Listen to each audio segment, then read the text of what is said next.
Israeli বিমান হামলা থেকে রেহাই পেল না শরণার্থী শিবিরও। কিছুদিন আগেও যে ভবন ছিল ছোট ছোট ফিলিস্তিনি শিশুদের পড়ালেখার খেলাধুলায় মুখরিত, ইসরায়েলি হামলায় তা এখন গুড়িয়ে গেছে মাটিতে। ধ্বংসস্তূপের মাঝে এখন নিজের সন্তানকে খুঁজে ফিরছেন এই অভাগী মা। গত 4 এপ্রিল ধারণ করা ফুটেজে দেখা গেছে সম্পূর্ণ ধ্বংস হয়ে যাওয়া স্কুলটির ধ্বংসাবশেষের মধ্যে লোকজন আতঙ্কিতভাবে অনুসন্ধান করছেন প্রিয়জনদের লাশ। গাজা শহরের উত্তর পূর্বাঞ্চলের তুফা এলাকার এই স্কুলটি শরণার্থী শিবির হিসেবে ব্যবহার করে আসছিল নিরীহ গাজাবাসী। ফিলিস্তিনের সংবাদ সংস্থা ওয়াফা জানায়, শরণার্থী শিবির হিসেবে ব্যবহার করা স্কুলটিতে ইসরায়েলি বিমান হামলায় 31 জন নিহত এবং 100 জনেরও বেশি আহত হয়েছে।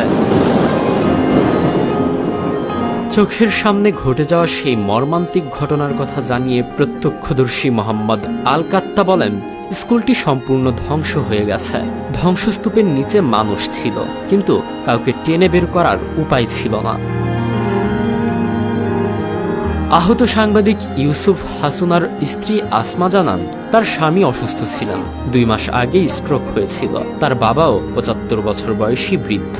বিস্ফোরণের সময় তারা সবাই ঘুমিয়েছিলেন।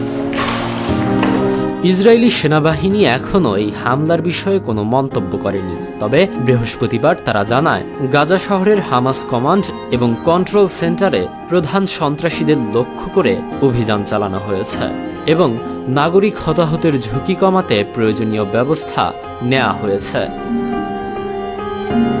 গত 18 মার্চ মঙ্গলবার হামাস এবং ইসরায়েলের মধ্যে বন্দী ও জিম্মি বিনিময়ের মাধ্যমে অর্জিত যুদ্ধবিরতির পর আবারও গাজায় সামরিক অভিযান শুরু হয়।